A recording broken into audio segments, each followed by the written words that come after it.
Welcome to ADHD Gathering, a podcast highlighting diverse narratives within the ADHD community and amplifying strength from real ADHD folks. I'm your host, Ying, also known as ADHD Asian Girl across all social media. Let's tune in to today's show. Dr. Zoe Smith, aka Dr. Z, is a child and adolescent clinical psychologist who focuses on developing and providing culturally responsive mental health services for Black and/or Latiné Latino youth with ADHD. She currently lives in Chicago and provides free psychodiagnostic assessments for Black and/or Latinx teens, grades 6 to 12th, suspected of having ADHD, and provides recommendations on how they can use their strengths to navigate the neurotypical world. In her free time, Dr. Z loves watching basketball, being outside, and learning. Hi, welcome, Dr. Zoe Smith. I'm going to refer to you as Zoe as you requested from now on. Thank you so much for being on my podcast. To get us started, would you like to give us a little self-introduction? Yeah, sure. As you said, I'm Dr. Zoe Smith, but Zoe is perfectly great. My pronouns are she, her.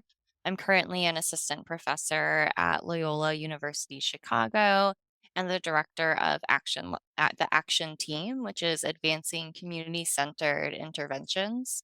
And so our focus has really been on supporting and providing services for mental health related to ADHD, specifically for Black and/or Latina, Latino teens with ADHD. It's awesome. We met last year at the chat conference, and Zoe receives a reward there. I don't know what the reward is, but I heard from the academias that it's a big deal. Yeah, so that's great. So tell me more about the action team. What kind of community center intervention do you do? What services do you provide? What kind of service do you develop? And most importantly, what does culturally responsive mean? So I'll start with culturally responsive. So first project for our team is called CRAFT, which stands for Culturally Responsive Assessments for Teens. Mm. I'm a clinical child and adolescent psychologist. I'm licensed here in Illinois. We have to do a 1 year residency. So my residency was here in Chicago at University of Chicago Medicine. And I did a rotation in the trauma clinic. And what we were seeing is that a lot of the youth that were coming in ended up having an ADHD diagnosis. And I came from a background of working with youth with ADHD, but not a big trauma background. And so what I realized is that doing the assessments that I was taught was not enough, that we were not being thoughtful about the complex experiences that youth, particularly with youth with systemically oppressed identities, like being Black in the United States, like being Indigenous in the United States, like being Latine, Latino in the United States, can affect mental health, affect ADHD symptoms. And so, what I realized is that we needed to do a better job of assessing ADHD because what we've learned is that Black and/or Latine, Latino youth and adults with ADHD are much less likely to get a proper ADHD diagnosis and much less likely to be treated. And so being culturally responsive means that we need to be very thoughtful about the context of systemic oppression and its associations on mental health. And so, how we do that in an interview is really first understanding the context of where the teens live, understanding their neighborhood environment, family environment, but also thinking about like the bigger implications of systemic racism and how that is affecting youth. And we ask questions about discrimination. And a lot of things that have been popping up is not only is it focused on race, but it's also this intersection of race and ability. And so we know that there's a lot of ableism in our world, particularly against youth with ADHD and neurodiverse youth. And really, we've been just learning a lot about teens' experiences and really just providing a space for them to tell their stories, like not being so focused on symptoms and diagnosis. Of course, yes, we do ask those questions, but we also ask about identity, about things they love, about things they wish for in this world. and understanding how they want to be viewed and how they see themselves being viewed by other people. And unfortunately, we're seeing a lot of discrimination. And we need to understand that so that we don't pathologize normative reactions to oppression. And having that context and having that understanding and also providing mental health diagnostic services is being culturally responsive. But there's lots of different ways to be culturally responsive. It's understanding the context and identities and how they interact, how our own identities and cultures interact with how we are assessing or talking with or serving families, and just understanding all of that to then help us draw those conclusions. Wow, that was amazing. And I literally got chills when you talk about let them tell their stories, understand their identity, like what they love, what they wish for the world. And that's so not talked about in the world in a way, especially for oppressed youth. A lot of times they're probably on fight or flight and just trying to survive in this world and trying to brace for the worst things that will come next. And to Yeah. have somebody that wanting to hear their stories and wanting to understand them, I could see that alone would make a huge impact in their life. And tell me more about how do you get people trained to become culturally responsive? Because you probably need many people to talk to these youth, right? What Mhm. do you do to train them, to help them to become the bridge between the youth and the world? So, as a faculty member at Loyola, I get to work really closely with PhD students in clinical psychology. The students I have are just brilliant, amazing people. And so it's been really easy to talk to them about this because, again, they're people like me who have similar lived experiences to the families we serve. Now, that's not necessary to being culturally responsive. And it's really helpful to value their lived experiences and helping shape the interviews that they do and how their own interpersonal interactions and abilities help families and help teens feel comfortable, parents feel heard. Like all of these things are so important. The way I talk to people when we're training on Project Craft is really reminding them that, like, the number one goal, I know this is a research project. I know we have a lot of questions, but the number one goal is to make the family, make the teen feel seen and feel heard and have a positive experience with the mental health system. Because unfortunately, most of our families have had a really long history of bias and discrimination and negative experiences in mental health. And the fact that they're even willing to try again is amazing. And I want them to come away feeling, okay, those weren't easy things to talk about, and I felt really heard. And we asked the youth what it's like. We have a youth and parent advisory board to talk about what that experience was like.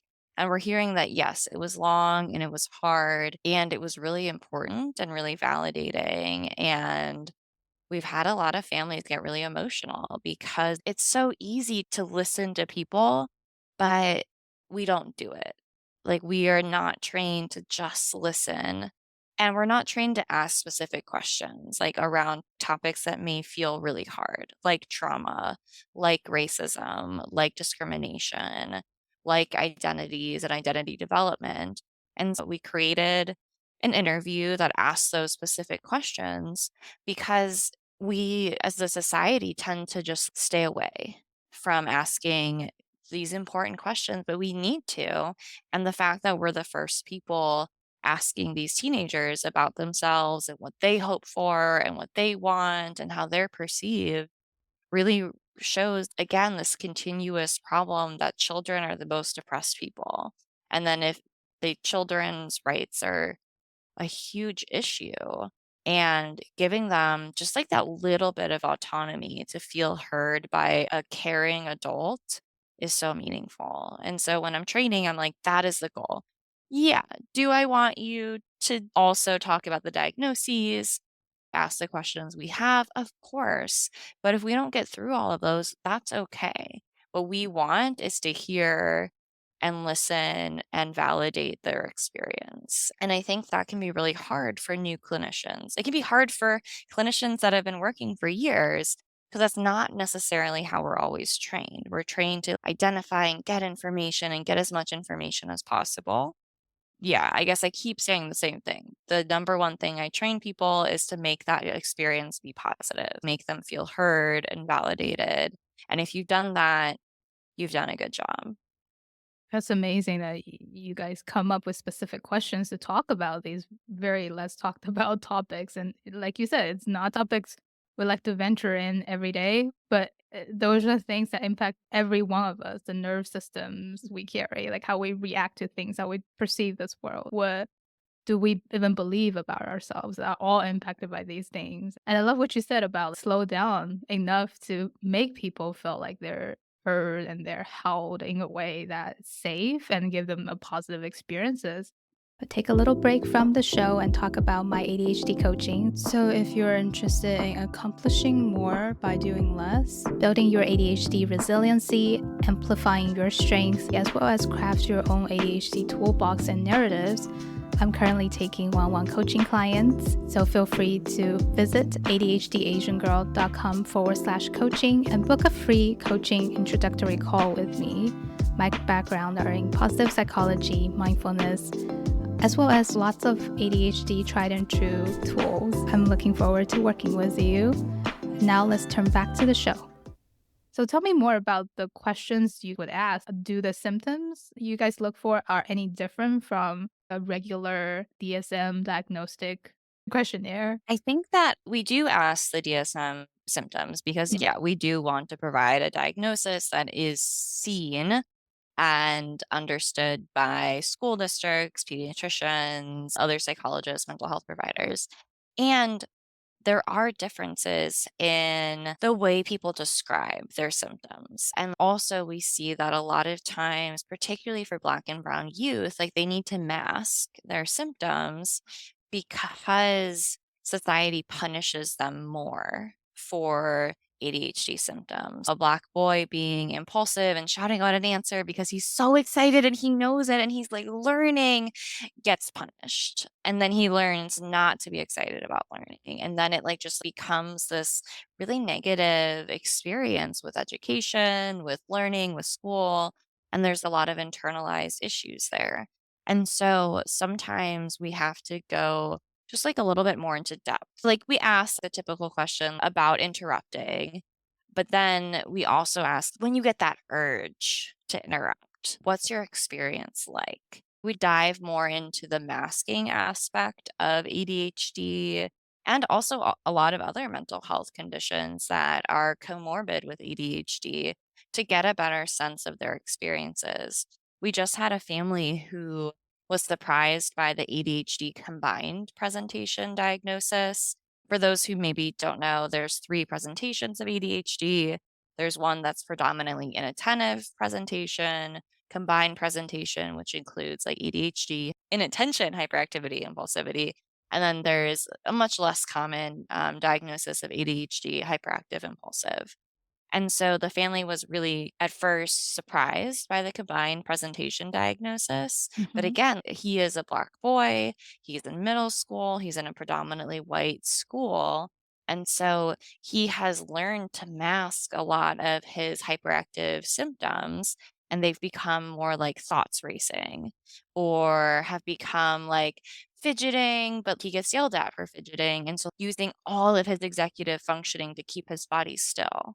And so, like, just trying to hold in that restlessness, we notice it when you start to think about it that way. You notice in the room.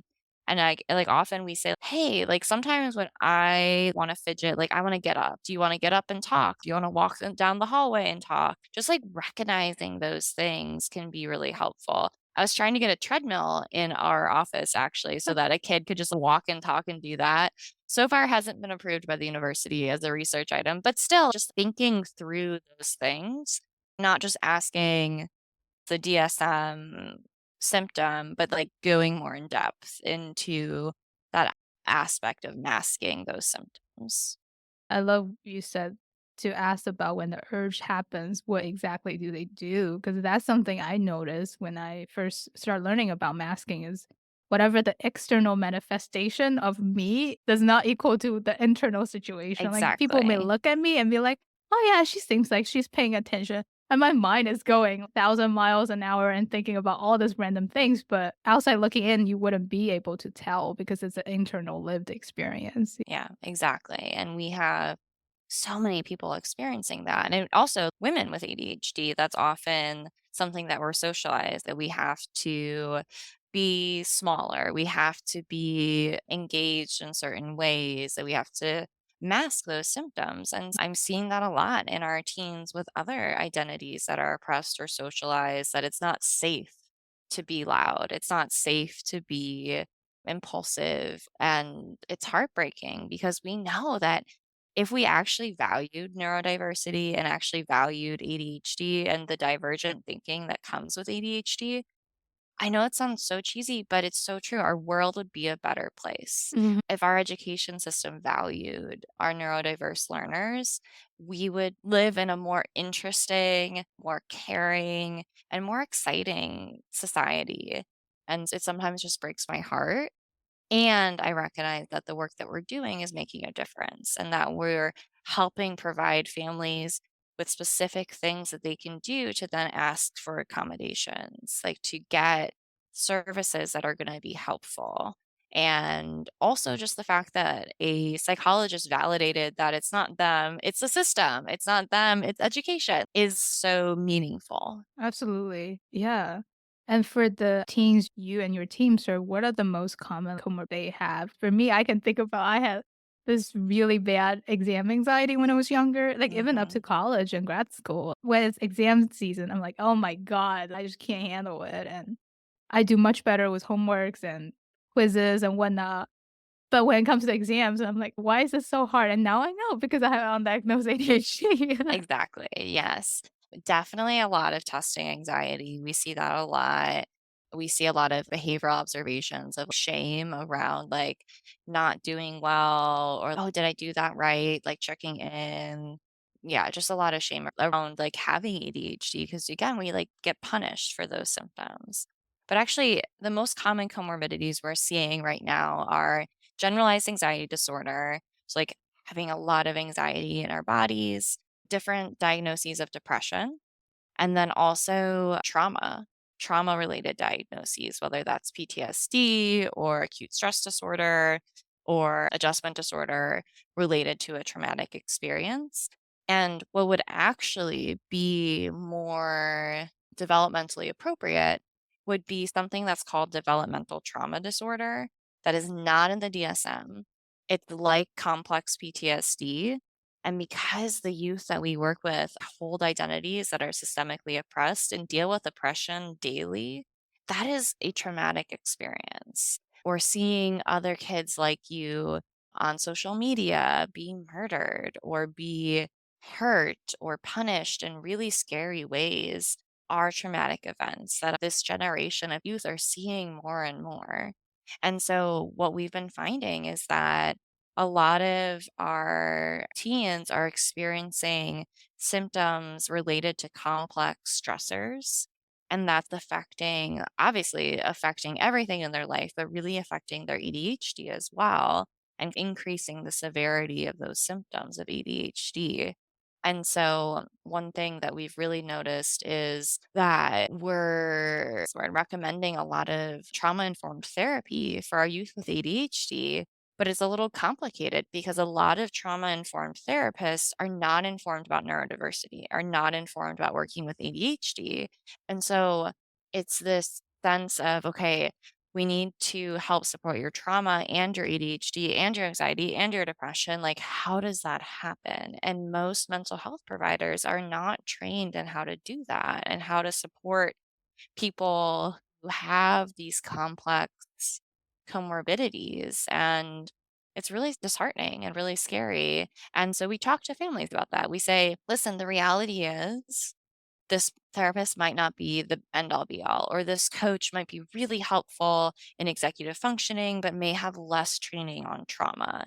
And what the ideal is both, like both trauma informed therapy and some kind of executive functioning coach or ADHD related therapy. And the reality is, like, most of our families can't do all of that. It just isn't feasible and it's not affordable and it's not accessible to families. And so trying to figure out and problem solve how to support families is really important. Yeah, I'm so curious about how do you guys tease out the difference of ADHD and trauma symptoms? Because, like you Mhm. mentioned before, they may look very similar from the outside. So, how do you distinguish that? So it is hard. It's doing the clinical interview and getting a really good sense of the executive functioning piece. Because again, executive functioning is affected by trauma, but we also look at a timeline and a time frame of when did these symptoms happen? Did executive functioning dysfunction only happen after like traumatic events started happening in their lives? But that's also hard because for kids who've been dealing with complex stressors, they've been dealing with it since they've been born, and that affects brain development. And the other thing you have to think about is environment and gene interactions. There's been some research to show that like it's turning on that neurodiversity because of the need to be able to have these divergent thinking patterns to deal with complex trauma and vice versa, that youth with ADHD are more likely to experience trauma, and that could be due to like impulsivity or like living in situations where trauma experiences happen, or like not attending to the environment and then unfortunately getting into some scary experiences. And Mhm. so it's just getting a lot of details and a lot of examples because there isn't this great answer. I'm like, this is the question we can ask, but it's more just like hearing about their experiences.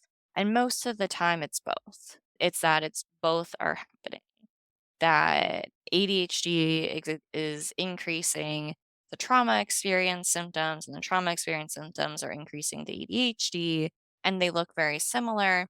But there are different cues that you can see are related to ADHD versus trauma. And it really comes down to examples and hearing what experiences are. Like disassociation and trauma can look a lot like inattention.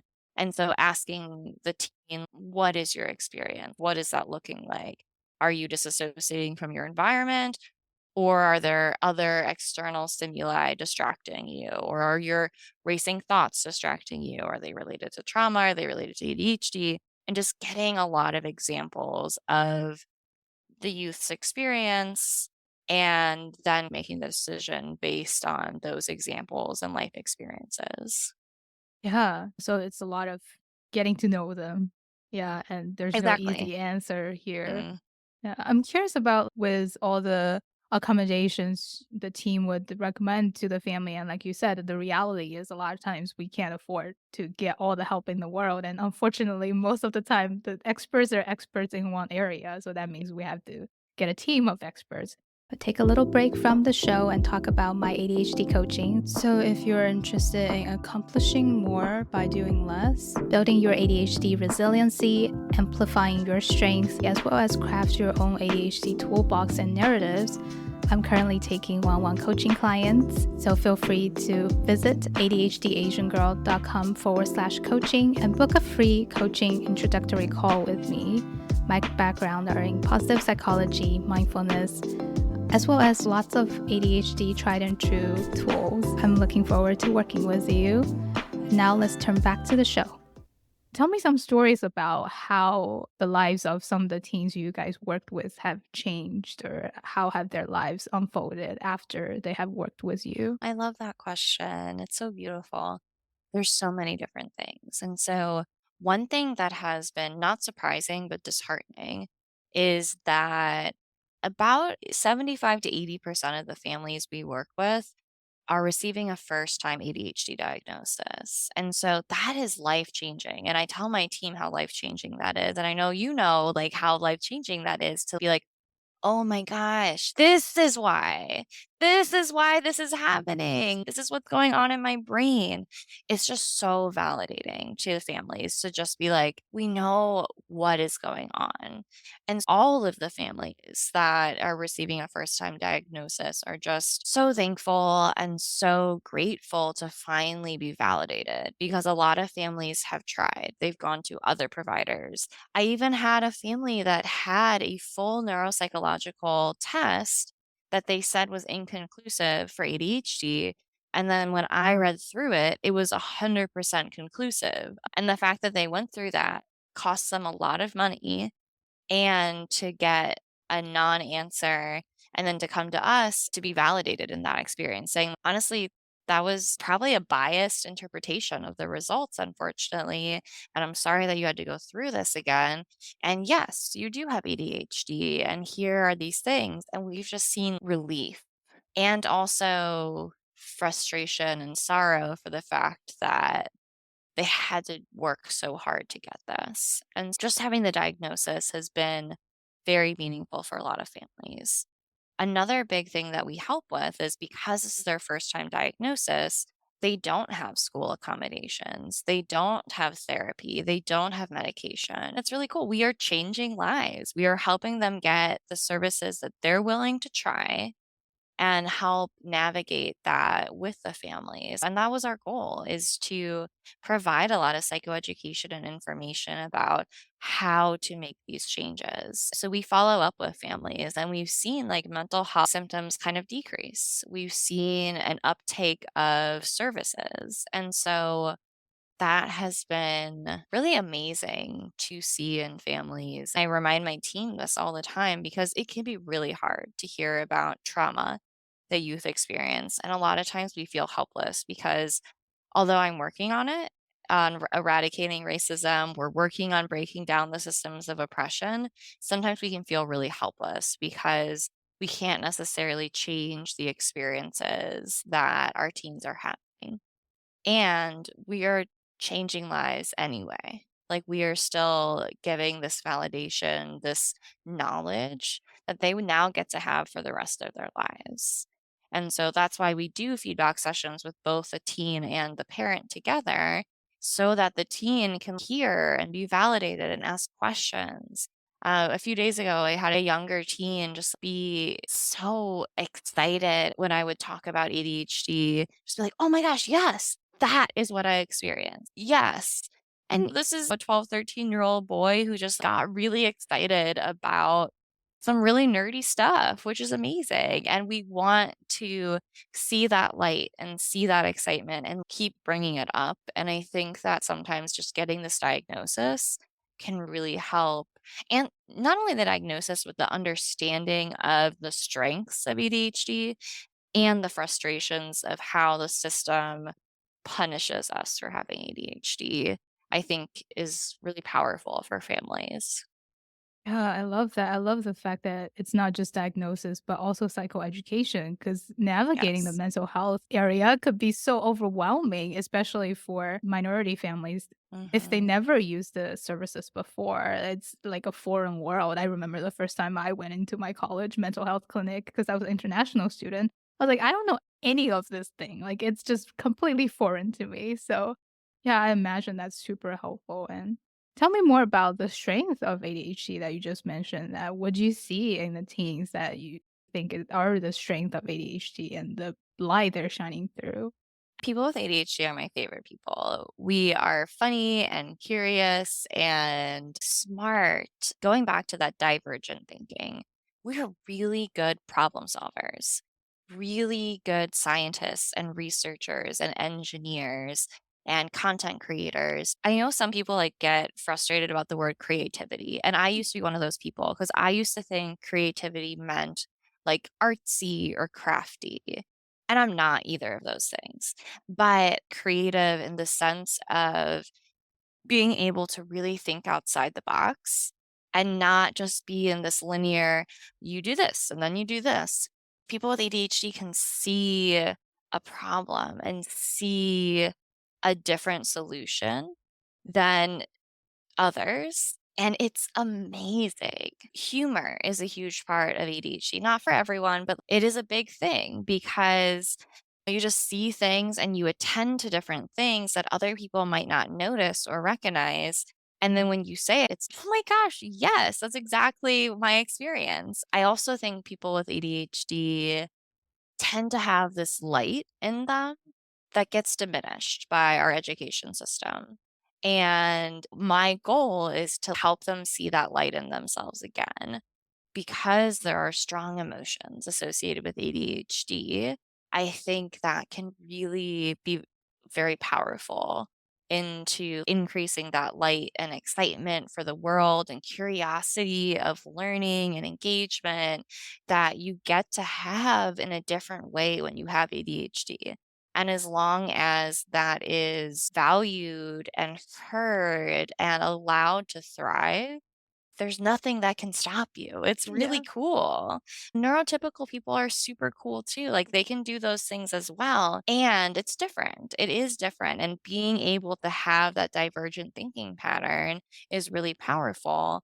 And when we value that, we see big changes. I see it in my research team all the time. We have a lot of people with ADHD or who are neurodiverse on our research team, and we come up with amazing projects or really beautiful posters that look really cool or different project ideas that are just different and are fundable and are exciting and innovative. There's so many strengths to ADHD. And the only reason that we don't get to see them is because of those systems in place that punish the symptoms of ADHD that don't fit into like our capitalistic education system of being a good worker and sitting down and just doing what you're told. People with ADHD are really good at thinking, wait, this rule doesn't make any sense. Let's change it. This is so silly. Like, why are we doing it like this? Let's do Yes. it like this. And most of the time, that's not something people wanna hear, but it's true.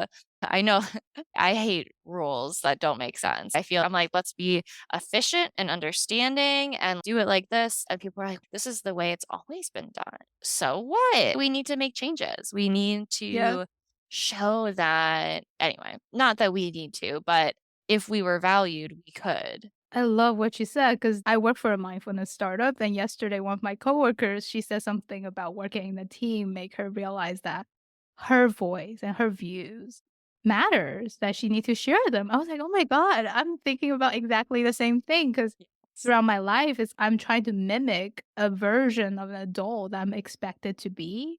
And Mhm. I'm never that. No matter how much I want to pretend or mimic, I'm never that. And in doing so, of mimicking, a lot of times when I was younger, I lost touch of what my voice was or what my individual view was. And now, after the diagnosis, I'm slowly getting back to wait a minute, how do I actually think about this? Do I want to share this? It's a slow, like you said, like showing the light again. The light that was dim before, I'm slowly cultivating it, being like, huh, maybe I should keep sharing about this. Like, it's a very interesting process. I could talk to you for forever because I would like to get to know you as a person as well. But I would like to end on a note of how can we get more teens connected with you and your team with this amazing work you're doing? We are still recruiting for Project Craft, and if you are a Black and or Latine, Latino teen in the Chicagoland area and or are just willing to travel to Loyola, we are welcoming families and still going to provide those services. We also have a survey-based study right now that it's actually focused again on Black and or Latine, Latino teens with ADHD and just understanding what your life is like. And that is something that you can complete and earn a gift card or money or something. Like there's like a raffle.